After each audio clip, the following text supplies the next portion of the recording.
Hello दोस्तों, fintech में आप सभी दर्शकों का स्वागत है। आज की इस वीडियो में हम बात करने वाले हैं पीएम मोदी का बिहार को तोहफा।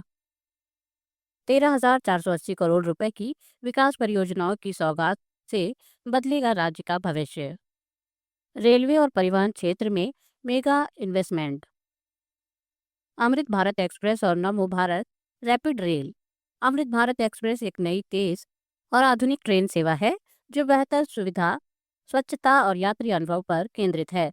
नमो भारत रैपिड रेल उत्तर भारत के पहले semi high speed train network का हिस्सा है जो दिल्ली और आसपास के क्षेत्रों से जोड़ेगी। अब इसका विस्तार बिहार तक हो रहा है। इससे यातायात समय में भारी कमी आएगी और कनेक्टिविटी सुधरेगी। मोतिहारी पिपराहा दोहरीकरण और नरकटियागंज गोनाहा आमान परिवर्तन। दोहरीकरण का मतलब है कि अब दोनों दिशाओं में ट्रेनों की आवाजाही आसान होगी। इससे ट्रैफिक जाम, देरी और ट्रेनों की टक्कर जैसी समस्याएं कम होगी। आमान परिवर्तन का उद्देश्य मीटर गेज को ब्रॉड गेज में बदलना है ताकि बड़ी और तेज ट्रेनों का संचालन संभव हो सके।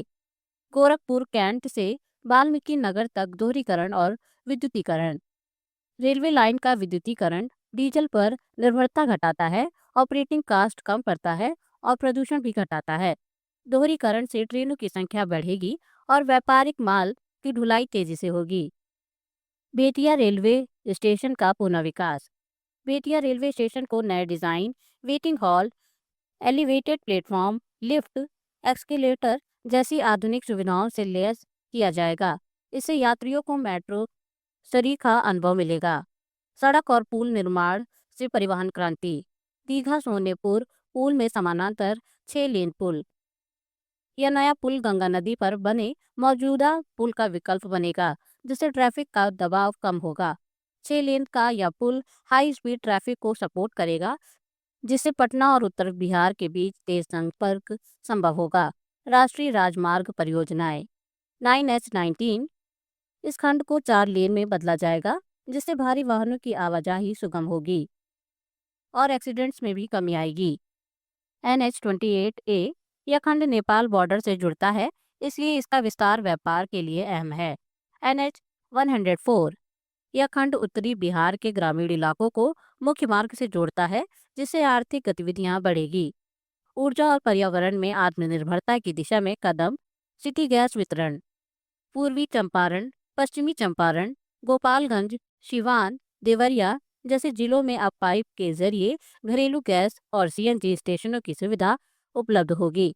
इससे ग्रामीण और शहरी उपभोक्ताओं को रसोई गैस सस्ती और सुविधाजनक रूप से मिल पाएगी और लकड़ी कोयले पर निर्भरता घटेगी। एथेनॉल संयंत्र।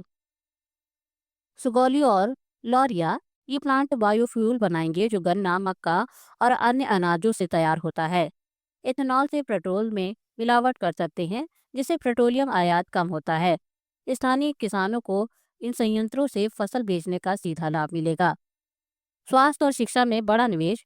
दरभंगा एम्स 1,260 करोड़ रुपए की लागत से बनने वाला यह संस्थान बिहार का प्रमुख सुपर स्पेशलिस्ट मेडिकल हब बनेगा जिसमें medical college, nursing college, night shelter, आवासीय परिसर और आयुष विभाग की सुविधाएं होंगी। इससे राज्य में गंभीर बीमारियों का इलाज स्थानीय स्तर पर भी संभव होगा और दिल्ली, पटना जैसे बड़े शहरों पर दबाव कम होगा। 75,000 मेडिकल सीट्स की घोषणा। अगले 5 सालों में देश भर में 75,000 नई एमबीबीएस और अन्य मेडिकल कोर्स की सीटें जोड़ी जाएंगी। मेडिकल एजुकेशन हिंदी और अन्य भारतीय भाषाओं में भी दी जाएगी ताकि छात्रों को भाषा में बाधा ना हो। राजनीतिक और सामाजिक संदेश। प्रधानमंत्री मोदी ने अपने भाषण में बिहार की गौरवशाली ऐतिहासिक भूमिका की प्रशंसा की। साथ ही उन्होंने विपक्ष पर कटाक्ष करते हुए कहा, जब तक लालटेन का राज रहा तब तक सिर्फ एक ही परिवार समृद्ध हुआ, अब विकास हर घर तक पहुंचेगा। इस संदेश का उद्देश्य यह था कि अब केंद्र और राज्य में ऐसी योजनाएं आ रही हैं जो जन जन के लिए, सिर्फ परिवार विशेष के लिए नहीं है। निष्कर्ष। प्रधानमंत्री मोदी द्वारा बिहार को दी गई यह सौगात न सिर्फ बुनियादी ढांचे को मजबूत करती है बल्कि राज्य के आम नागरिकों के जीवन को बेहतर बनाने का भी वादा करती है। ये योजनाएं बिहार को आत्मनिर्भर और आर्थिक रूप से समृद्ध बनाने की दिशा में अहम कदम हैं।